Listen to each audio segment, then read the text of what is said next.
Good evening and welcome. As all of you know, I'm Anna Marie Thatcher. There are people here tonight from literally all parts of the country and from all parts of Graham's journey over the past 55 years. When Graham and I talked in the last few weeks, he told me he didn't want a funeral.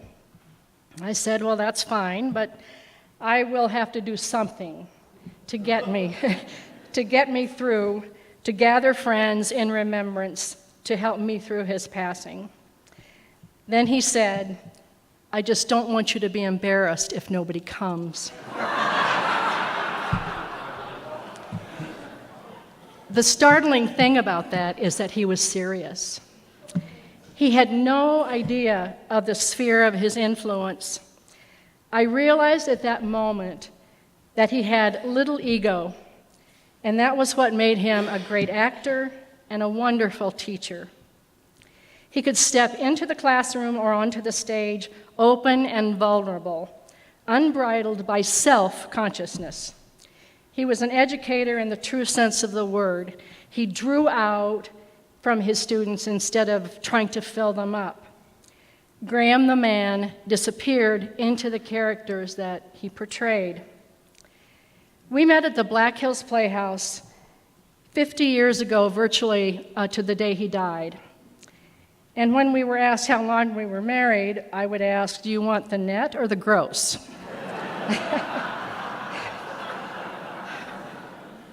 We'd been married 48 years in April, but we hit a few bumps in the road. 1987 was a very difficult year. Some of you shared that with me. We closed Anaconda Arts, lost our home, and moved to St. Paul. We started all over. Graham returned to the classroom, teaching at the University of St. Thomas and the College of St. Catherine, and I went to law school.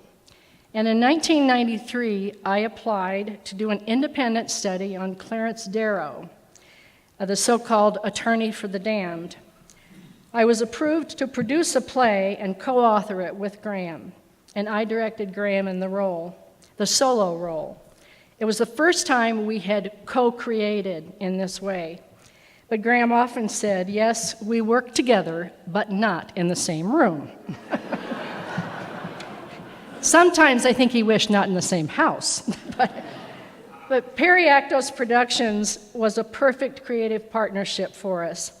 There was a synergy about our work. He did things that I couldn't do, and I did things that he couldn't do. He was the playwriter, the crafter, doing the research and creating the basic scripts that we wanted. He called it the wet work, and he loved doing it. I was the editor, working his language and organizing the material to make it flow cohesively. He was the artist and the actor who made our characters come to life on the stage.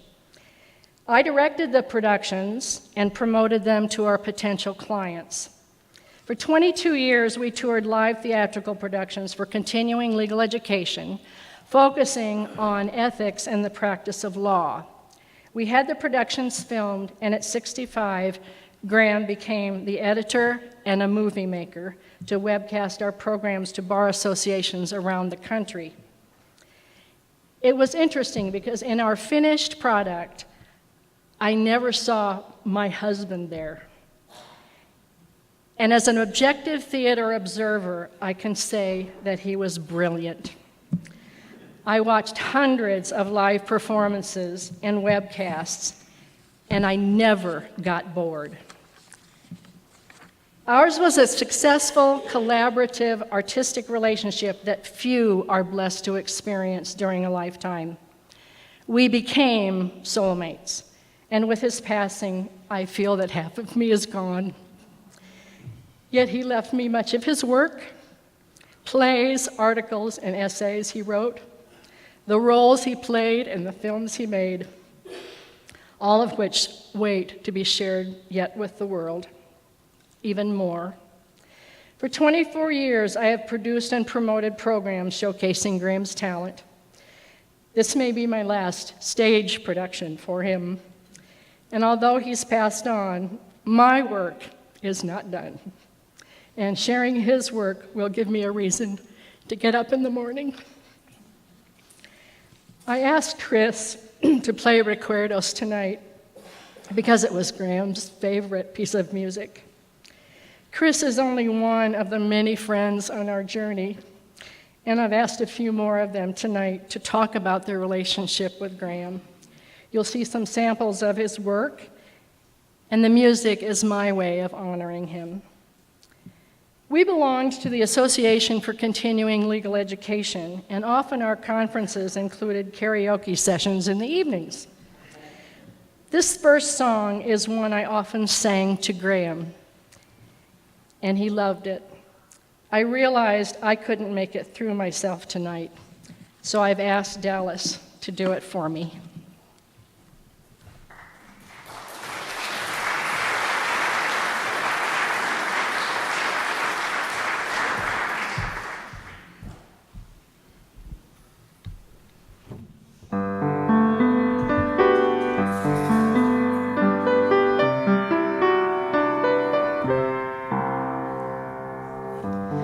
It must have been cold there in my shadow to never have light on your face.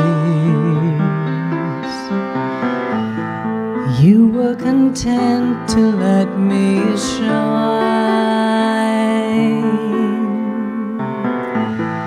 You always walked a step behind.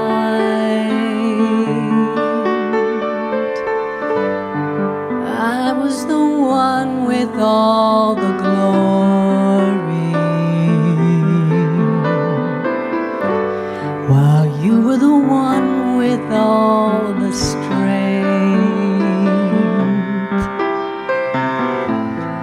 Only a face without a name.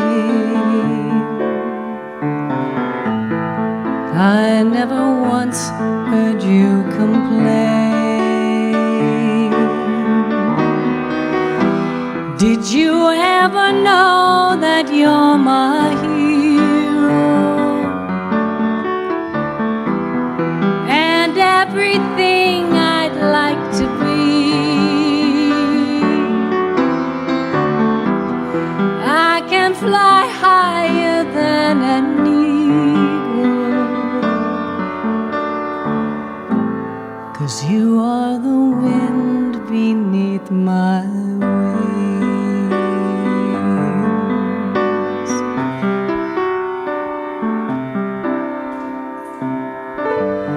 It might have appeared to go unnoticed,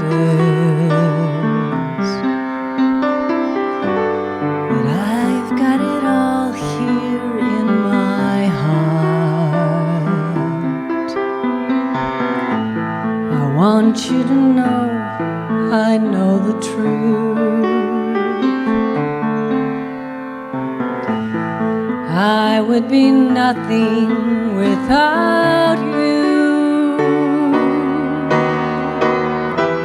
Did you ever know that you're my hero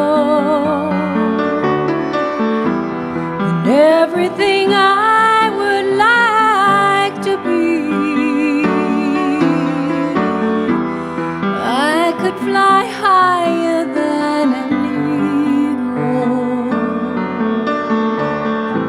'cause you are the wind beneath my wings.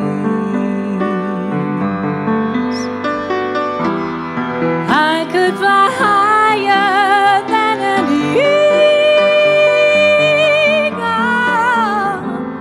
'cause you are the wind beneath my wings.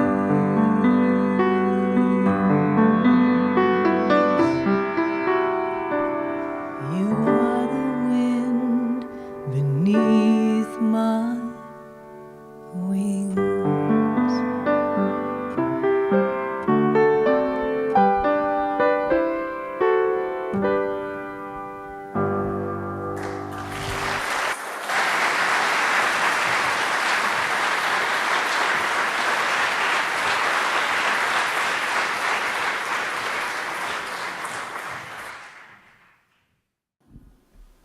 I guess I'm next. Graham and I met in 1963, my third year at the Playhouse, and his first year there as a member of the company. He had been there as a young man in his childhood, remembered it, wanted to return.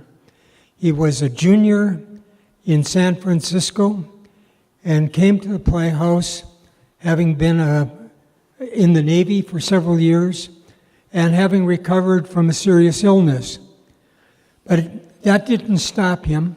He was older than most of the members of the company, but he also got to play several roles a lot older than his age. But those of you that that knew Graham.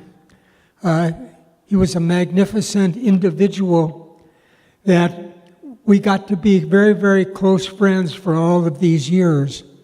And primarily because he was one who had vision beyond just the performances you saw him give on the stage. So when I first got an opportunity to work further with him, he was doing technical theater primarily at the Playhouse when he wasn't acting. Everyone in the company had to have duties during the morning hours, and he would always choose to do stuff in the scene shop. So we got to be close friends during that period.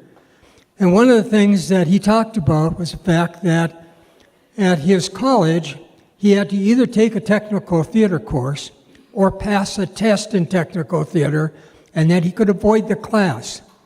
So he felt he was strong in the scenic part of it, but he was weak in lighting and electricity.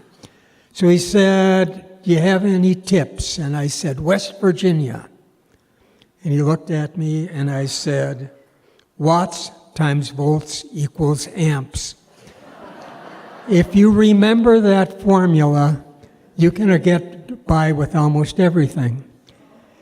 And he used it in the Periactos productions when he would get to a small theater or a concert hall or auditorium, and he didn't know what they had to be able to use his lighting and his sound equipment, etc.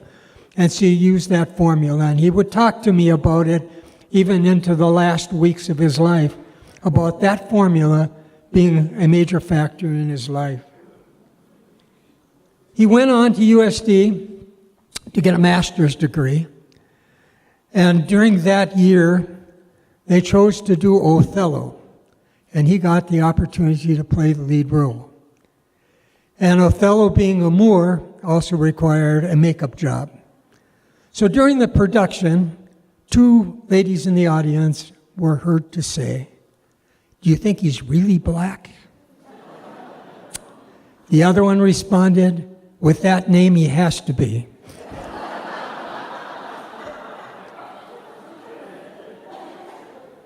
So when he graduated, he went on to Northern and was teaching there. A couple years later, I became head of the department at USD. And when I did, he would frequently come down from Aberdeen to spend the weekend in Vermilion, if you can believe that, because it was far more fun than it was up there.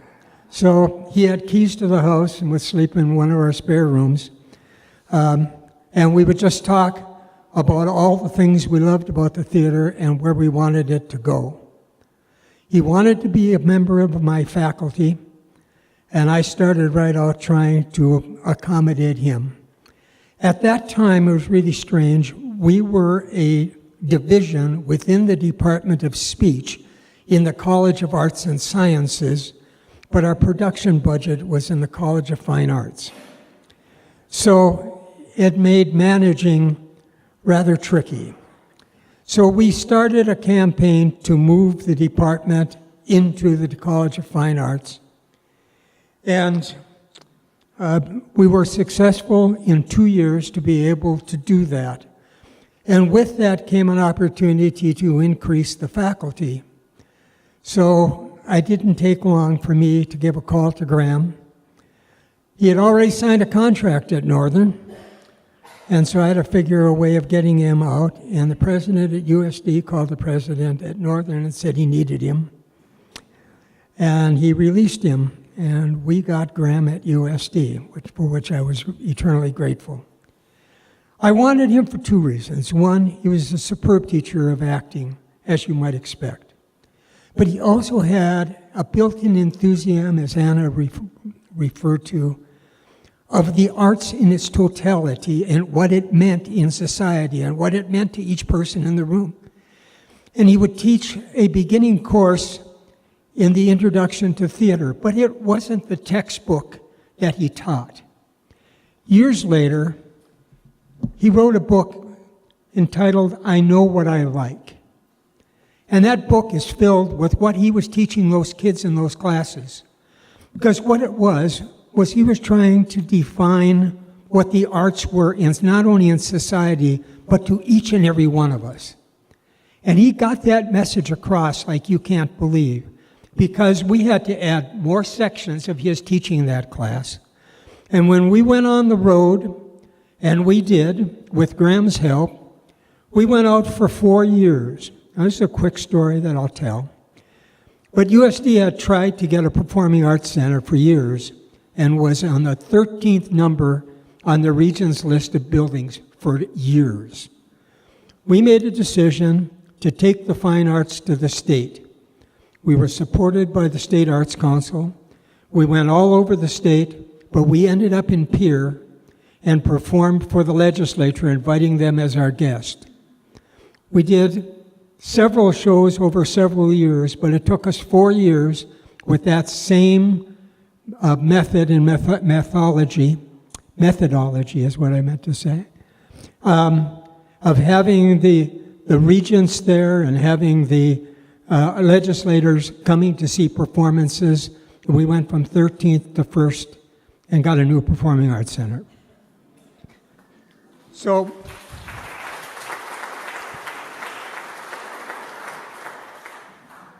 I always felt that what Graham was doing when we were performing there was going into the classroom.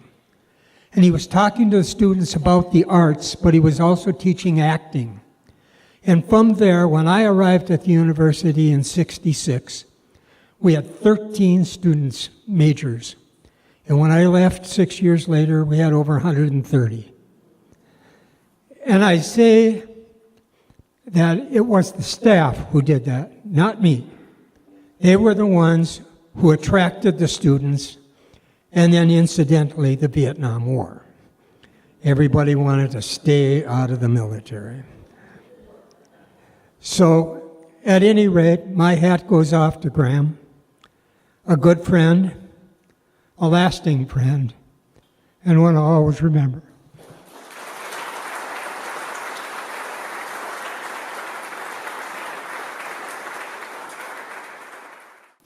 "40 years ago, when I began in community theater, Graham was the first director that I had, and that with each passing year, I realized more profoundly how privileged I was to have started my learning from Graham.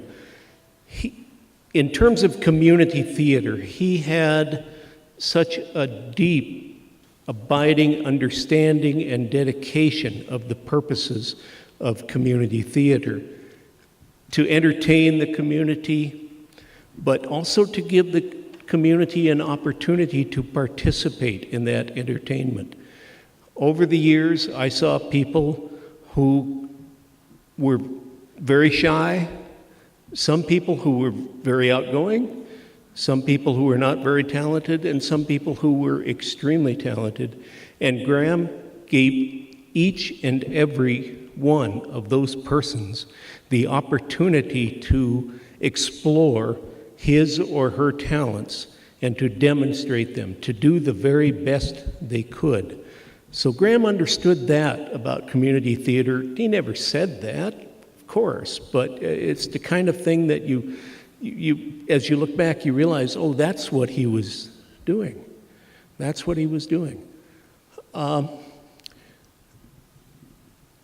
didn't take any theater courses in high school and college, but you know what, looking back, I didn't have to, because with Graham, when you got involved in community theater, almost every night was a class in, of course, technique, but also in theater ethics, in theater etiquette, and in theater history. It just came out in the rehearsals and in going to Perkins for pie after rehearsals, which we did a lot, and Graham would have it zapped. I'm not even sure they called it microwaves in those days, but he'd get his pie zapped. And We were, of course, headquartered in the basement of the old Dahl Fine Arts Center, and each night, as we ascended that spiral staircase, Graham would almost shout, pace, volume, vitality, and what a wonderful man. I want to share a personal family story about Graham that I really think kind of sums it up, and we've told it in my family over and over. In the mid-1990s, I was involved with the Sierra Club, and I put together a program about the Wilderness Act, and I was able to get a Forest Service person and a logger and an environmental activist all to sit on a panel. And nobody was going to come to that thing. So in order to attract an audience, Graham agreed to perform Impeach Justice Douglas. And that's really what the evening was about, even though it did include that panel discussion among the three people. And at that time, my daughter was one of the handful of people who actually understood the mysteries of the light board at the old Dahl Fine Arts Center.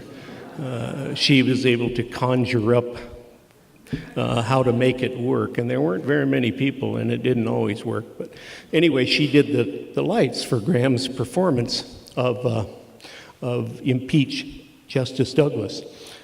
And when they did the run-through for the tech a couple of nights before the performance, she wasn't driving yet. So I went down to the Dahl to pick her up after the run-through, and she got in the car and she said, "Dad, he's really good." Thank you.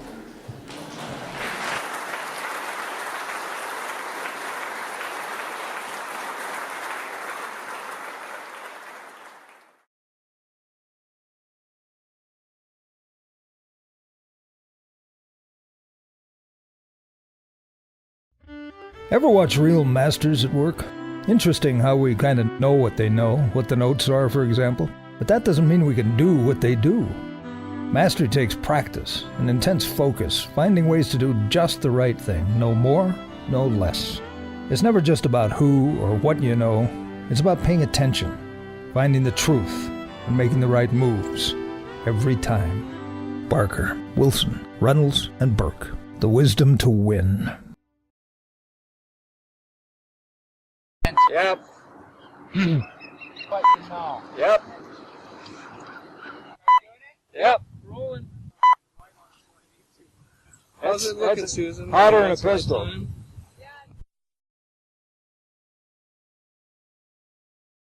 Ask 100 people what lawyers do, you get 100 answers.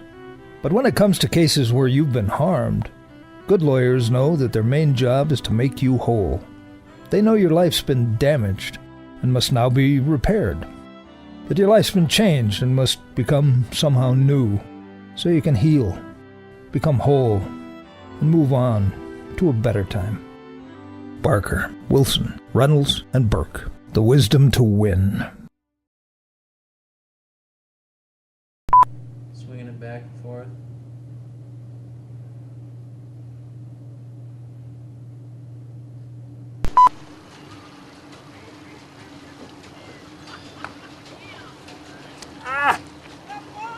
Got something to grab. This is why I had to have my shoes on. Are you ready? Shit.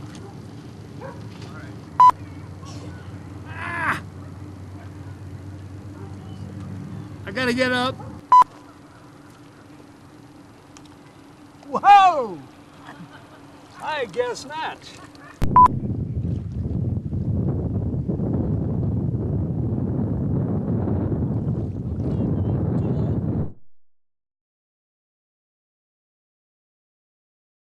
Know what good lawyers really are? People who understand that when you call them, what you're really saying is, please help me. That just by calling, you've made the first step toward a trusting relationship, and the rest is up to them. Good lawyers know as much about honoring your dignity as they do about the complexities of your case. So a good lawyer is a trusted counselor, your counselor at law, because without that trust, there is no justice. Barker, Wilson, Reynolds, and Burke. The wisdom to win. People understand that when you call them, what you're really saying is, please help me. That just by calling them, people understand that when you call them, what you're really saying is, please help me. Please help me. Please help me. Give me a little up here already. Please help. Yeah. Okay, go again. Please. Help me. Please help me. Nice. Please help me. Okay. Please help me. Stop. Not that time. Am I distracting her by sitting on Whoopsie. Whoa. Oh, honey. Time to You know, fly. sweetie, just go right in there close and get this. Right here. Now, Graham, just go right in there and touch the stump a little. Oh, get crazy. Come on, hon. Come and take a look at these talons, Susan. Oh, dude, put a hand gesture. Whoa! Hey, that was cool, though. Yeah, that was great. And get closer to her. Yes. Go. Made the first step toward a trusting relationship. The rest is up to them.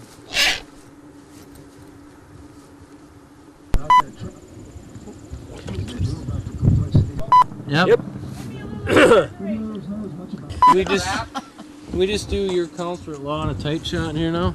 Yeah. Just a real tight face and really sell it. Your counselor at law. Your counselor at law. Your counselor at law. Very Your counselor at law. Your counselor at law. Wow, I liked that. Ooh. That was so cool. beautiful. Hands on the wheel and Whoops. Bad thumbs. Murderer's thumbs. oh, that's all right. Can't do those. Somebody will look. Somebody with murderer's thumbs will go, look.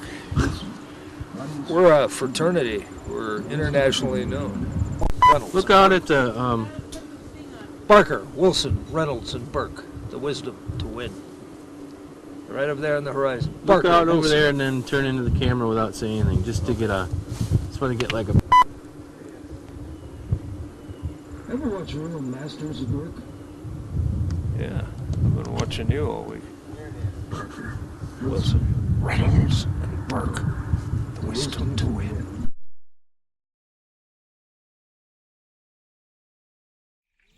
You know, being a winner doesn't always mean someone else has to lose. Sometimes it just means making sure you don't get lost. Good lawyers survey the complicated landscape of the law, draw simple maps, show you where you are and where you need to be. Then they help you through the perils and pitfalls on the way. Because in law, winning doesn't always mean slaying the dragon. Sometimes it just means knowing which path to take to get out of the woods. The wisdom to win.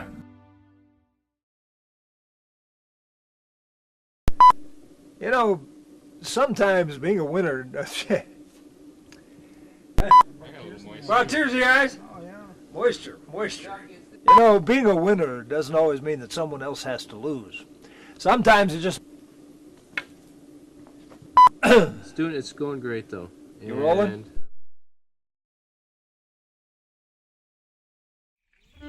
Ever notice how information comes in heaps, piles of data that take forever to sift through?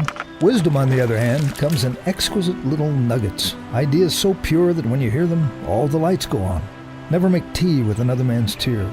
If you want revenge, first dig 2 graves.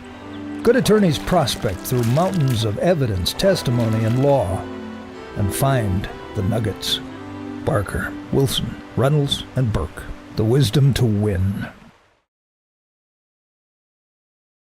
Great, another one. Notice how information comes in heaps, piles of. More cooking, Graham. If you can hang in there, keep Ever notice going. how information comes in heaps, piles of data. Now we're really If you want cooking. revenge, first dig. Do you need a break? Information comes in exquisite little nuggets. Ideas so pure that when you hear them, all the lights go on. Never make tea Oh, with that was another man. great. You want to stop? Okay. Where are we? In the air, Graham? I always have my marks, man.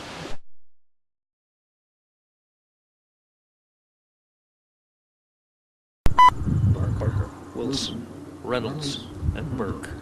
The wisdom to win. Burke. The wisdom to win. Parker, Wilson, Reynolds, and Burke. The wisdom to win. Parker, Wilson, Reynolds, and Burke. The wisdom to win.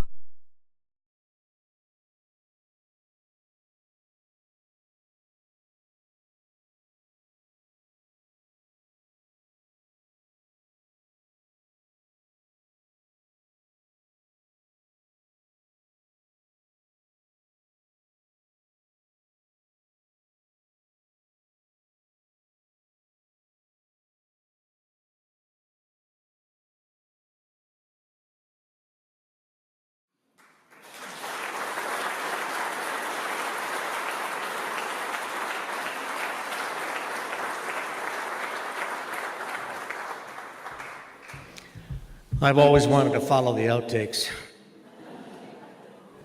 I met Graham when we played brothers on stage, and then we became brothers in life.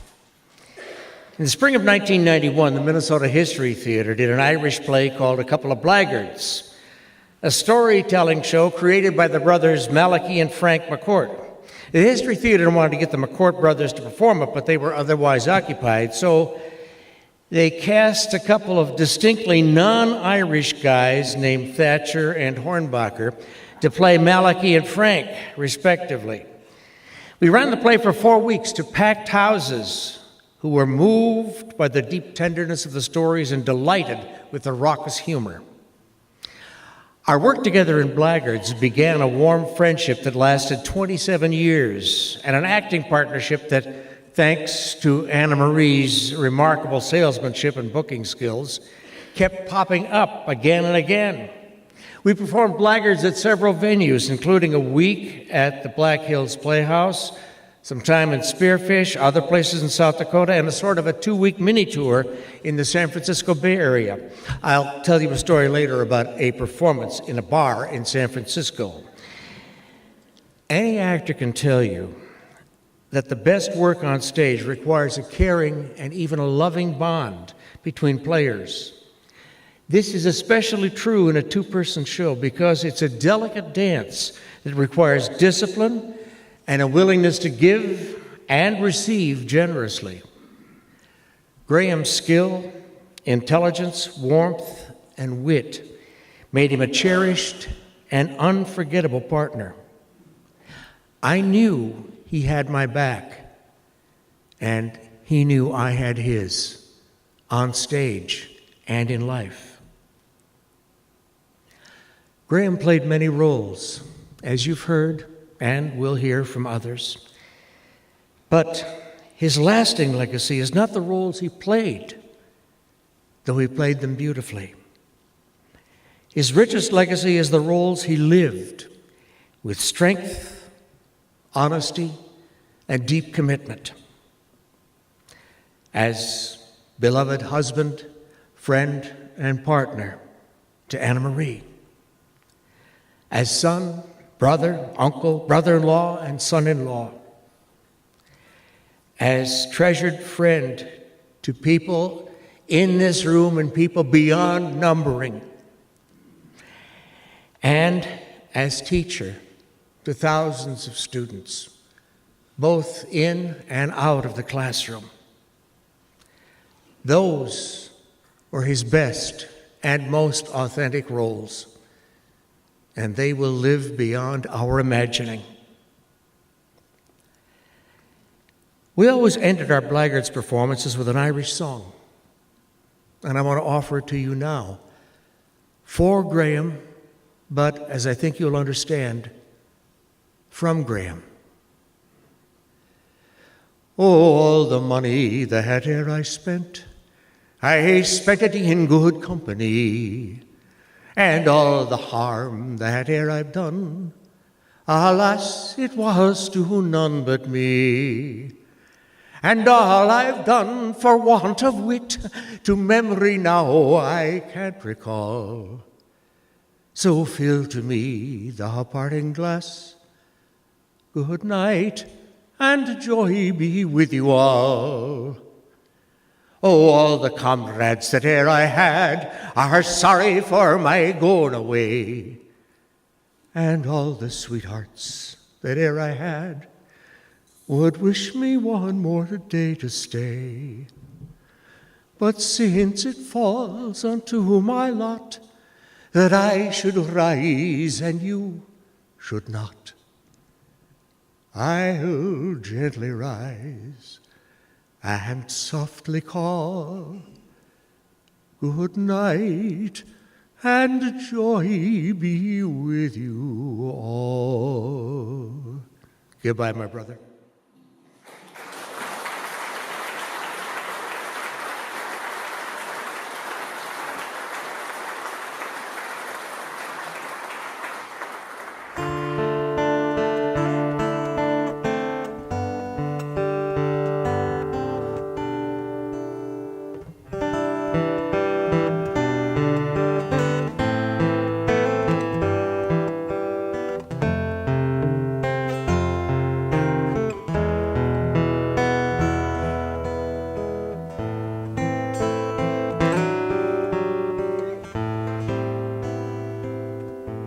The falling leaves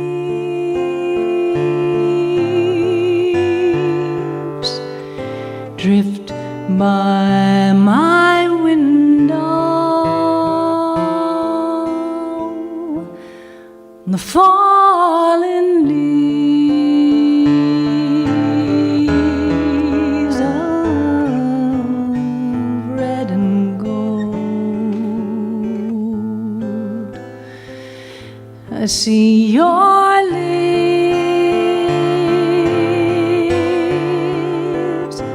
the summer kisses,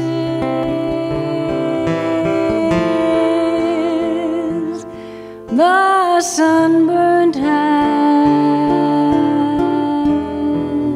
I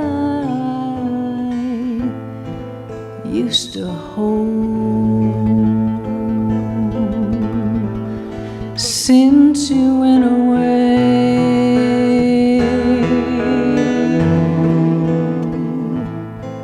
the days grow long, and soon I'll hear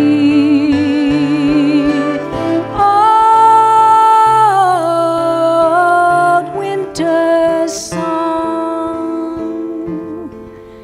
but I'll miss you most of all, my darling. When autumn leaves start to fall,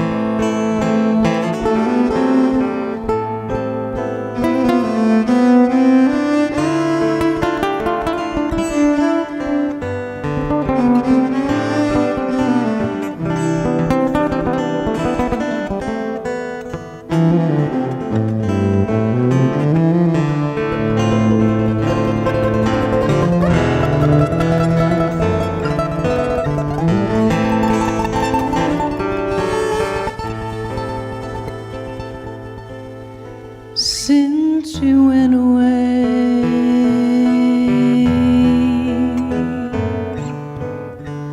the days grow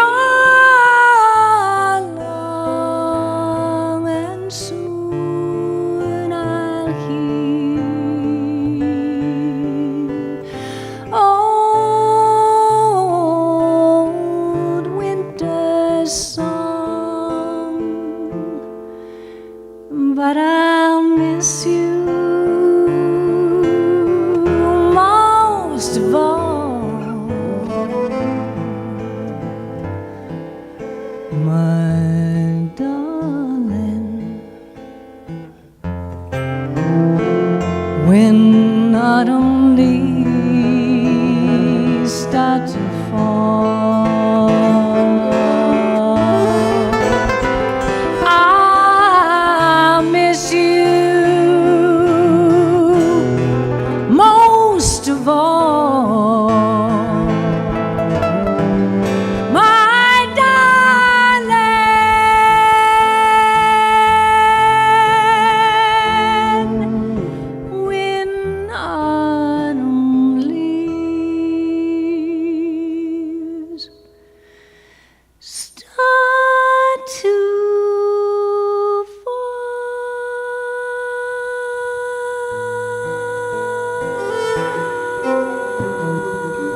man over there said that women need to be helped into carriages and lifted over ditches and to have the best places everywhere.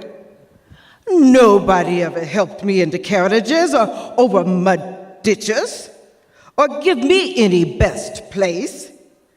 And ain't I a woman? Look at me. Look at me.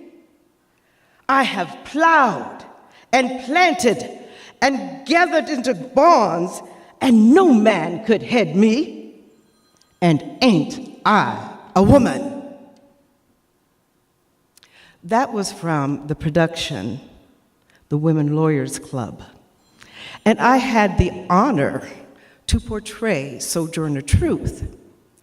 Several years earlier, I portrayed Sojourner Truth for Women's History Month, and I portrayed Sojourner Truth with a Southern accent. So when I came in and auditioned with my Southern accent, Graham said, "Did you know that she was Dutch?"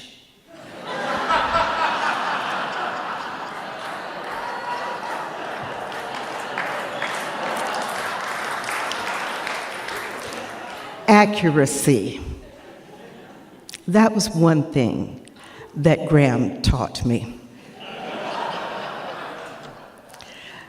And I had the freedom to go back to where I came from when I was in Germany and put a real Dutch accent to Sojourner Truth. And it made me feel really good that Graham believed in what I could do. Now, there are many times when I believe that I can't do anything. But Graham, during the productions, would sit in the back and he would say things like, because I was really terrible at memorizing lines, and he would say, "Well, what comes next?" And that was so simple that I should have been able to remember what came next without having to look at the script. Graham, I don't know what I can say about Graham that everybody else hasn't said, but one of the things that made me feel like a colleague and not necessarily a student, even though I really was a student, is that when he talked to you as an adult so that you would know the reason that you were there. And I can't believe I'm already out of time. So I will end with Graham's greatest lesson to me. Joyce, always get the check.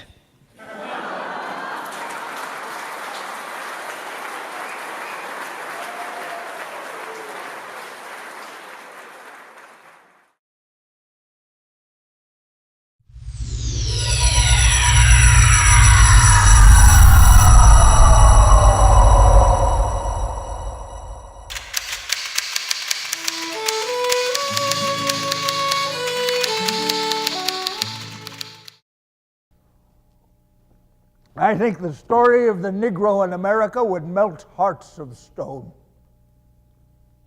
I was born in America. I could have left any time I wanted to. Other people reading about this land of liberty that we love to brag about on the 4th of July came here voluntarily. But these people are here because they cannot help it. These people are here because their ancestors were rounded up, herded, captured on the plains and the jungles of Africa, captured like wild beasts, torn away from their homes, torn away from their families, slammed into slave ships like so many sardines smashed into a tin, half of them dying in the ocean voyage. Some of them leaping into the sea in their frenzy when they had the opportunity to choose death over what awaited them in America. These people were torn away from their homes, torn away from their families, brought to America, sold into slavery, to work until they died for no pay because they were black.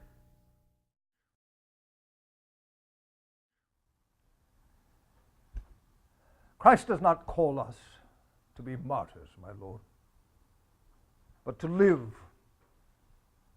to spread his word.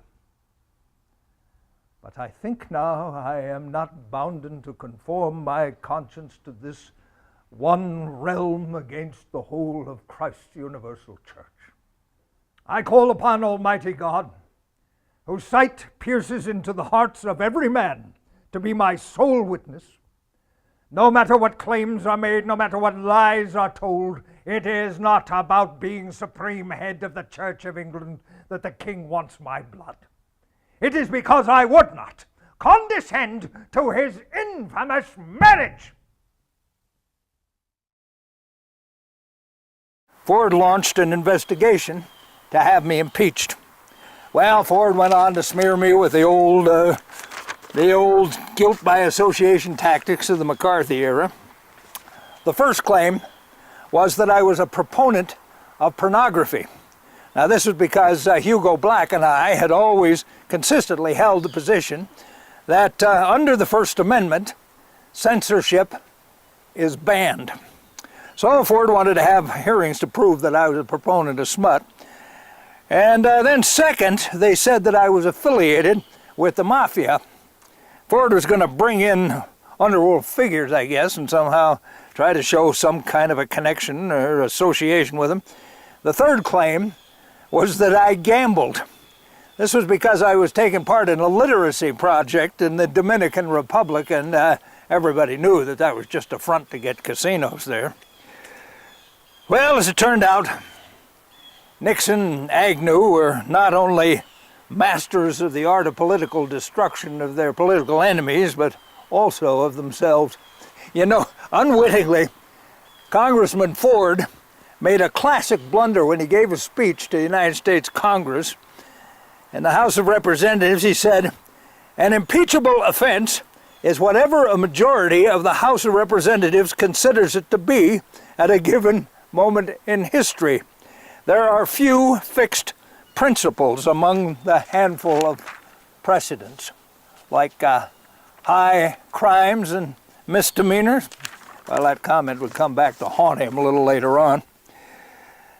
Well, the campaign got hotter and hotter, and then by September of 1970, the Special Subcommittee of the House reported that it had reviewed all the charges against me and found them to be without substance.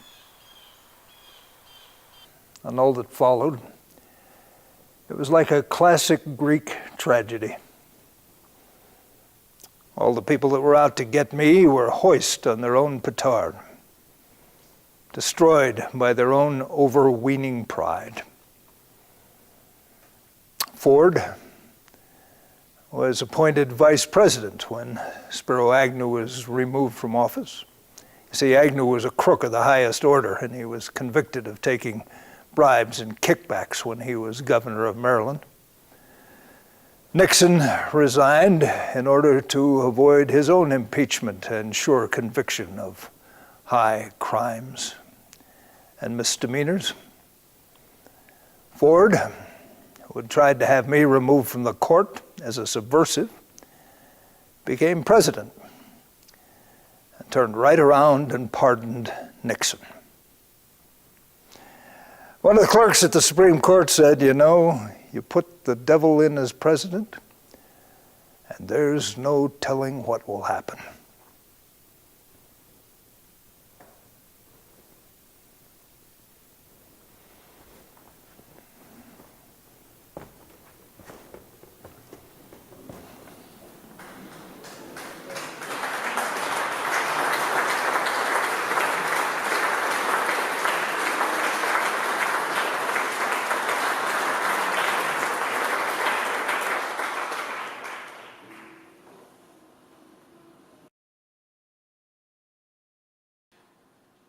Neither Graham nor I knew it was his last Saturday. We talked for hours. Graham slept some, and we talked some more. As usual, over the years, we did as we always had. We identified the major questions facing our country and our world, and we solved those problems. Now, unfortunately, I did not write down the answers. But, you know, when you have a friendship with someone like Graham for more than 40 years, you always expect there'll be one more conversation. So my career in the law started at the University of South Dakota as an undergrad and as a law student, and Graham was fond of calling the University of South Dakota Athens on the Bluff, of course, because of sheer intellectual power of the faculty, I think. But Anna Marie and Graham had opened a wonderful place for students called the Wine and Dell, where there was music and you could throw peanut shells on the floor, and I could eat garlic bologna sandwiches with cheddar cheese on rye bread as much as I wanted for very little money. And so that friendship started back in the 70s, and it carried on when they came to Rapid City, and I had married Linda Lee, my wife of now 38 years. The four of us became very close, and we shared meals, and we cooked together, and we traveled. Boy, did we travel. We had high times and high tea at the Ritz-Carlton in Washington, D.C. We traveled, the four of us, to Italy together, Florence and Venice. Can you imagine sharing Florence and Venice with Anna Marie and Graham? And a glorious week in a 15th century tower built into the wall of this ancient hill town of Pacciano in Umbria, where Anna Marie and I, as always, did all the work. We had a wonderful chef. He taught us to make pasta from scratch, dump the flour, put the eggs in. A 5-course meal took us 6 hours to eat. It took Graham and Linda Lee about 25 minutes, Anna Marie, to wipe out one of the most beautiful Italian creations known to cuisine. And then there was Guatemala. A mutual friend of ours, a monk, priest, a monk up at Blue Cloud Abbey, had been in Guatemalan liberation theology, and Anna Marie and Graham had this idea of the Mask of the Jaguar to study the unauthorized inquisition which Diego de Landa, a Catholic cleric, imposed on the Mayan intellectuals, burned many of them to death, burned the codices. There are only 3 pieces of the written Mayan culture left in museums now across the world. But we traveled the backcountry most of the time, interacted with local people, spent time in the jungle, and had memorable times. And then Graham and I went back, not to Guatemala, but to the Yucatan, to Merida, and to many days in the jungle, going to the great Spanish colonial sites that are now overgrown, and visited these wonderful temples and sites that were of real consequence in the 16th century and before. And just had wonderful shared days in that beautiful cultural environment. And then, there were all those Thanksgivings at the Occidental Hotel, that great historic hotel in Wyoming that Anna Marie and Graham shared with us, and now other friends have joined us as well. And Christmases in Santa Fe, if you've been to Santa Fe at Christmas, and the glorious music and the arts, and the incredible joy of that place. And New Year's Eve in our home, the four of us, and some others joined us too, but starting each new year with Anna Marie and Graham, and listening to him talk about the year ahead and where we'd been, and his not always optimistic view of what the next year would hold, if you know Graham well. And then his last international trip with us, Anna Marie and Linda Lee and I asked him, where should we go? We had a lot of ideas about where we'd go for Christmas. And Graham wanted to go to his favorite international city, that was Vancouver, British Columbia. And so the last great trip the four of us took out of the country was to that spectacular location, and its art and its culture and its music. You know, you just saw the Periactos production cuts of Graham. Continuing legal education is mandatory for lawyers and judges in almost every state in the Union. And lawyers have to accumulate so many hours in ethics and in other parts of the practice and the realities of law to maintain their license. And so when Periactos production was spun from whole cloth by Anna Marie and Graham based on something Anna Marie and Graham did when she was in law school, it revolutionized continuing legal education in the United States. All of us, as lawyers in the country, were accustomed to going to these airless auditoriums with some talking head, and occasionally a panel discussion of talking heads, and occasionally a panel discussion of talking heads with a judge, and everybody was deferential. Yes, Your Honor. No, Your Honor. Well, look what happened. Lawyers walk into an auditorium, and Graham Thatcher performs those roles, teaching people from Sir Thomas More, is it your moral compass or that of your king that you follow? Your client, do you follow whatever tale that person tells you? If it's totally contrary and makes you a hypocrite to even be involved in representing him, think about that, lawyers. Just think about that. And judges, think about hypocrisy in life and avoid it. And the courage of Douglas and the advocacy of that man. It was extraordinary, and it changed continuing legal education in this country for everyone who saw Graham, either on stage or on video or in podcasts, and they were always followed by incredible panel discussions which Anna Marie and Graham organized with the local talent, not the sycophantic and time-worn speakers that one ordinarily encountered in continuing legal education. It was remarkable. So on that last Saturday, Graham talked openly about death. We, of course, all of us thought it was somewhat far off, but he was talking about dying. He was not interested in talking about battling, fighting against, courageous battles against lethal illness. He was very accepting. And I said, well, Graham, what is it? What is it to die? And he said to me, I'm becoming stardust. So, when you reflect in your hearts on the love that Graham shared with you, and when you look up in the sky in that firmament, just know Graham is with us, each of us, always.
Hallelujah. As we say down in Texas, where my people are from. My name is T. Michael Rambo, and she who must be obeyed told me to say my name. My name is T. Michael Rambo. Say how I met Graham and then say my words. So I'm gonna do that. That's right. And Graham affectionately always said to me when we were in the Perry Actos Love Bug, that little van, he would always say when we were going places, she who must be obeyed says we have to get there at this time. She who must be obeyed said we must leave at that time. She who must be obeyed said that our hotel reservation's under this name. And so she is the light that shines in Graham's heart forever, wherever he is, and that light is in his room with us right now. Amen and bless hallelujah. That's right. I met Graham, oddly enough, in 1993. I know, you can't believe that, can you? Well, in 1993, we were both on the set for a Candid Camera episode. I know. Candid Camera, do you remember that? Am I really dating myself? I was an African trader, and he was a client who was putting me in a situation where I was supposedly on a remote television that was predating kind of like Facebook, and not Facebook, but FaceTime. And so you could see me, and I couldn't really hear its whole story. Well, I met him during that process, and we continued to interact and connect on occasion. And then many years passed, and then Graham, through his work, as you already have seen through Perry Actos Productions, arrived at a point where he and Anna Marie both wanted to respond to some other legal eagles. And they decided that it was important to speak to the experiences, the successes, the trials, tribulations, and triumphs of Thurgood Marshall in a play called Thurgood Marshall's Coming. And I had the great pleasure of playing Thurgood Marshall, and that was just the joy of my life.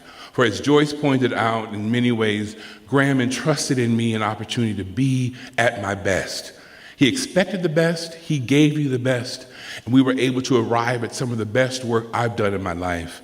For 5 years or more, we traveled around the country in that bus, from one state or city to another, and whether we were in Arkansas or Pennsylvania, Oklahoma, Ohio, Massachusetts, we were all over the country sharing the words and the thoughts and the expressions of Thurgood Marshall, this amazing, remarkable man who many of you may not know. I was talking to someone earlier. His roommates were Langston Hughes and Cab Calloway in college. Can you imagine what that room was like? OMG! They threw some hellified parties. Oh my goodness. Yeah, they had great fun. Well, it was great fun working with Graham, and Graham really understood what actors needed as a director. He was truly an actor's director, and he was a director's dream. His talents were endless and remarkable. And his ability to invest in every moment on stage, as you saw with his work on the various characters through Perry Actos Productions, he was also able to bring out the best in the people who he brought into the rooms. You heard it from Joyce. I shared that just a moment ago. But one of the things I'd like to do before I move on is ask us to do something my great uncle Nadan taught me. He lived to be 104. And when asked how he did it, he said, "Boy, air is good." And I'd like for us to just take a moment and just breathe.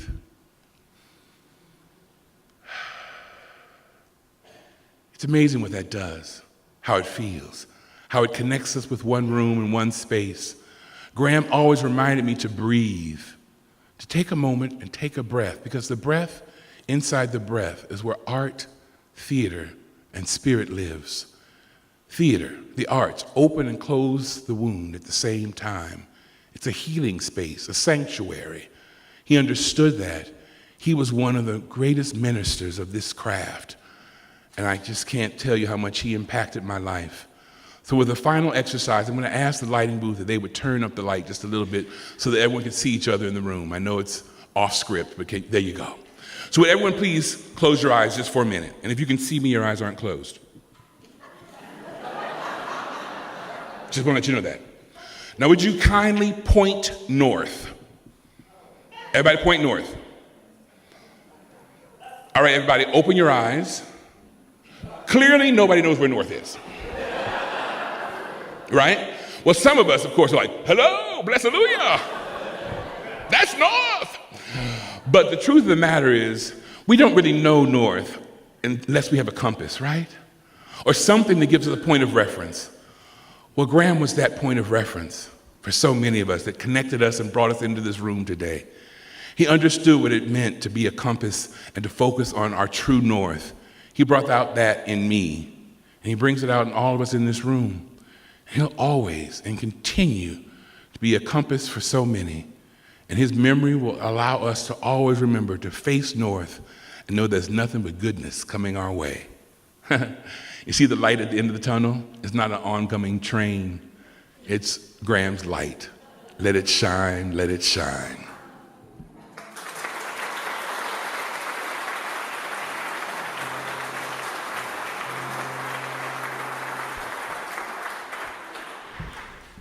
Look who's here.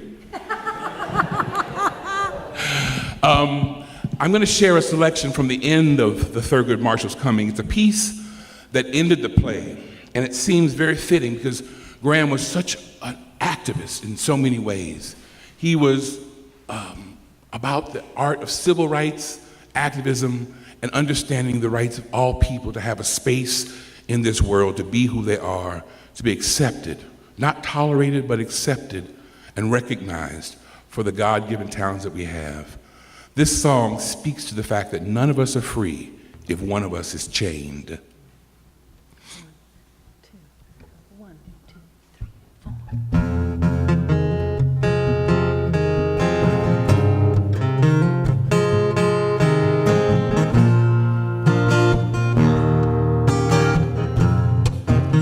Well, you better listen, my sisters and brothers, because if you do, you can hear their voices still crying across the years. And they're all crying across the ocean, and they're crying across the land, and they will till we all come to understand. None of us are free. None of us are free. None of us are free. One of us is chained. None of us are free. And there are people still in darkness, and they just can't see the light. And if you don't say it's wrong, then you're saying it's right. We got to try to feel each other. Let our brothers and sisters know that we care. Got to get the message out. Send it out loud and clear. Oh, none of us are free. None of us are free. None of us are free. One of us is chained. None of us are free. Now I swear to you, salvation isn't too hard to find. None of us can find it on our road.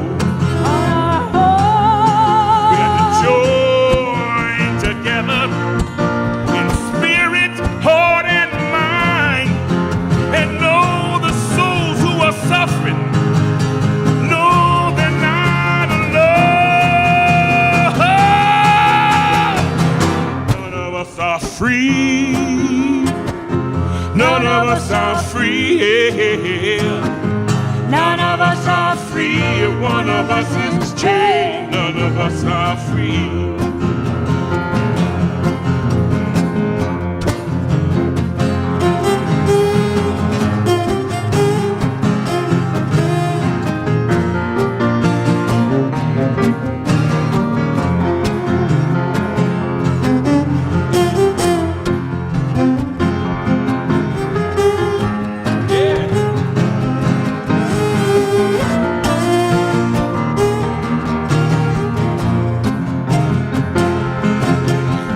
Just look around you, you're gonna see what I say. 'cause the world's getting smaller each passing day. Now it's time to start making changes, and it's time for us to all realize that the truth is shining bright right before our eyes.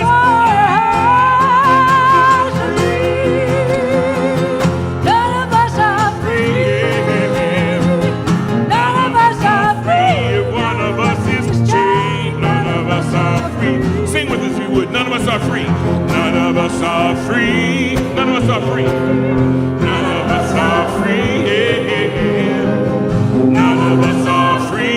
If one of us is chained, none of us are free. One more time, even louder, folks. Believe it. None of us are free. None of us are free. Oh, yes. None of us are free. Chained, none of us are free.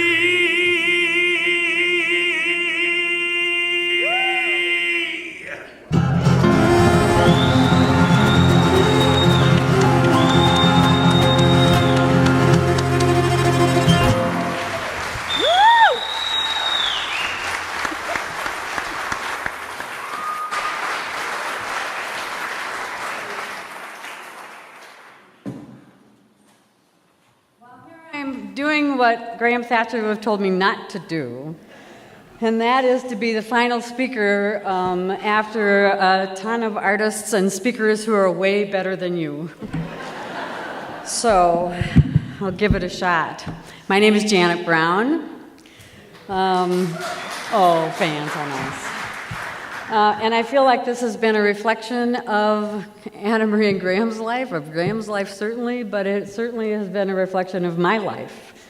And I met Graham when I was 19. He was my first and my only, let's just say that, acting coach. And so when Ron talks about the 130 students at USD majors, which we were very proud of then and still should be today, I was one of those. And then when Wayne talked about community theater, I worked with Graham in community theater here in Rapid City and was one of the bad actresses that really got to be with him on stage for many nights, watching him do private lives. And in case you're wondering, you theater people, what I did, I was the French maid. And indeed, he was generous and kind throughout the whole episode of acting with me. But as we have heard today, Graham Thatcher was many things. He was an actor, a director, a playwright, an author, a producer, an entrepreneur, an educator, a loving husband, a loyal friend. At the foundation of all of his accomplishments was passion. Passion for theater, passion for justice, passion for people, passion for life. And that passion was at the core of possibly his most endearing gift to us, his ability to turn that passion into action. He was an advocate for the arts in everyone's life, an advocate for artists, for arts organizations, large and small, for communities so small that the rest of the world would have written them off as cultureless. But no place and no person was cultureless to Graham. He demonstrated his advocacy skills throughout his life, from his time as a teacher, from his time as a governor appointee to the South Dakota Arts Council in the 80s, when being an advocate for an artist in this state was a novelty. Let's just leave it at that. And then, of course, in the work that he did with lawyers and with he and Anna Marie and T. Michael and fabulous folks in the more recent years. And he was awarded with Anna Marie, the South Dakota Governor's Award in the Arts for a lifetime as an artist and as an advocate for the arts. His I knew I wasn't going to say that right. That's right. His humanitarianism, I'm not even sure that's a real word, but you know what I'm talking about. His humanitarianism drove his passion to advocate for people and for the art and for their art that have been undervalued and unrecognized in our society. He moved passion to action, persuaded through knowledge and emotion, and his very existence extolled the benefits and the power of a creative life. Thank you, Graham, for teaching us that to remain silent is to be complicit.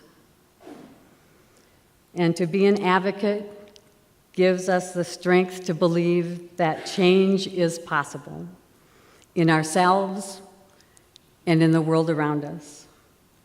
May his spirit live on through all of us, and may we never let him down. Thank you, Anna Marie.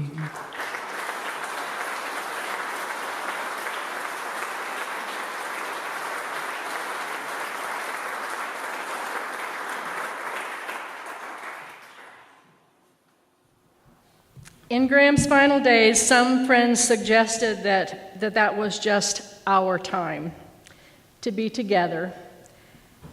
But as people called and wrote after they learned that he had been entered into hospice care, I realized that Graham didn't belong just to me.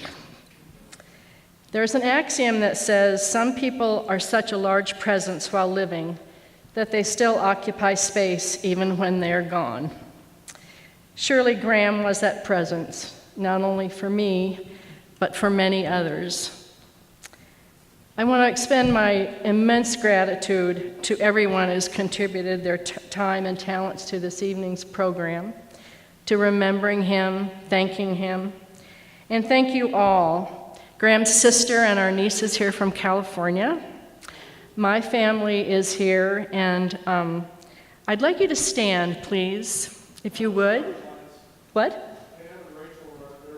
Oh, Pam and Rachel are over here. Can you bring the lights up a little bit? Pam and Rachel are here. This is Graham's sister.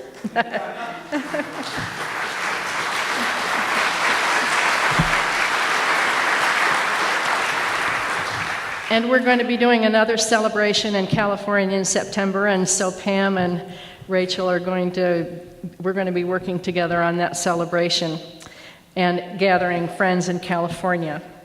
Also, I'd like to thank the crew tonight, lighting crew, and the sound crew, and everybody who participated, all the tech crew, and Nick Johnson, and all of the staff of the Performing Arts Center who offered the facility for the event tonight. Thank you very much, Nick. I appreciate it.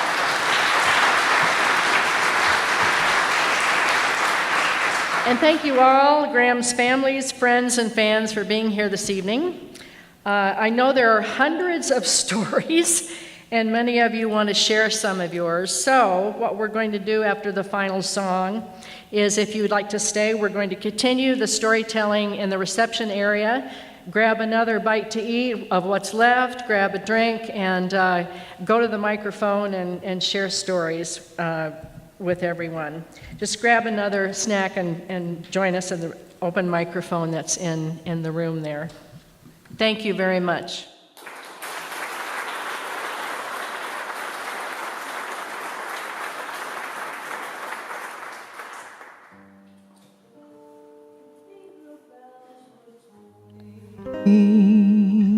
And a heart sang on. Was it the spell of Paris or the April dawn? Who knows if we shall meet again?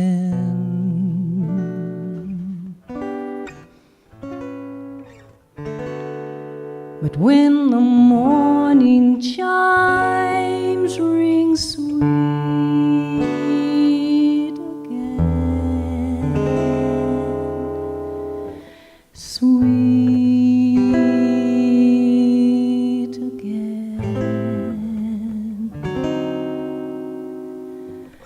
I'll be seeing you in all the old familiar places that this heart of mine embraces all day through.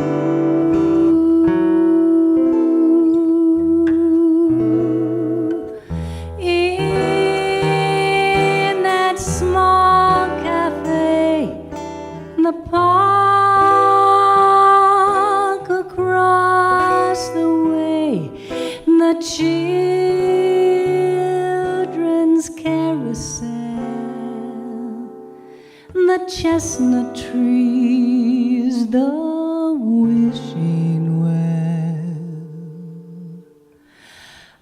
I'll be seeing you in every lovely summer's day, in everything that's bright and gay. I'll always think of you that way. I'll find you in the morning sun, and when the night is new,